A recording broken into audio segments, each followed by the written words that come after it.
నేను మీ గోదావరి అమ్మాయి. రొయ్యల బిర్యానీ ఎలా చేయాలో చూద్దాం. ముందుగా నీట్గా కడిగిన రొయ్యల్ని ఒక కప్పులోకి వేసుకోవాలి. 1 స్పూన్ అల్లం వెల్లుల్లి పేస్టు, 1/2 టేబుల్ స్పూన్ పసుపు, 2 టేబుల్ స్పూన్ల కారం, తగినంత ఉప్పు, 1 spoon garam masala, 1/2 table spoon మిరియాల పొడి, 1 చెక్క నిమ్మరసం, ముందుగా ఫ్రై చేసుకుని పెట్టుకున్నానండి బ్రౌన్ ఆనియన్స్, అవి కూడా వేసి కొద్దిగా ఆయిల్ వేసుకుని 1 కప్పు పెరుగు కూడా వేసి ఇవన్నీ కలుపుకున్న తర్వాత 1 గంట పక్కన పెట్టుకోవాలి. 1 అర కేజీ బాస్మతి రైస్ తీసుకున్నానండి. దీంట్లో వాటర్ వేసుకుని కడిగిన తర్వాత మళ్ళీ వాటర్ వేసుకుని ఇది కూడా 1 అరగంట పక్కన పెట్టుకోవాలి. రైస్ కుక్ చేసుకోనకి స్టవ్ మీద ఒక గిన్నెలో 1 లీటర్ వాటర్ వేసుకుని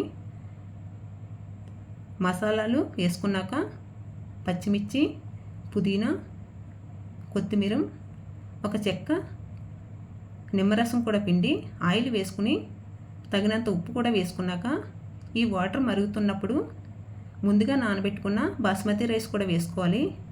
రైస్ ఎక్కువగా కుక్ అవ్వకూడదండి. ఒక 70% కుక్ అవుతే సరిపోతుంది. వేరే గిన్నెలోకి కొద్దిగా ఆయిల్ వేసుకుని ముందుగా మ్యాగ్నేట్ చేసుకున్న రొయ్యలు కూడా వేసుకున్నాక రైస్ కుక్ అయిపోయిందండి.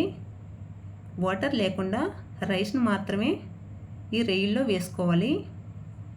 నేను ముందుగా ఫ్రై చేసుకుని పెట్టుకున్నాను గుడ్లని, అవి కూడా వేసుకుని మిగతా రైస్ కూడా వేసుకున్నాక బ్రౌన్ ఆనియన్స్, కొత్తిమీర, పుదీనా, 1 స్పూన్ నెయ్యి కూడా వేసుకుని మూత పెట్టి దీన్ని 1 అరగంట కుక్ అవ్వనివ్వాలి. ఇది పూర్తిగా చల్లారాక మూత తీసి చూద్దామండి. బిర్యానీ రెడీ అయిపోయింది. ఇది ఒక ప్లేట్లోకి తీసుకుందాం. ఎంతో టేస్టీగా ఉండే రొయ్యల బిర్యానీ రెడీ అయిపోయిందండి.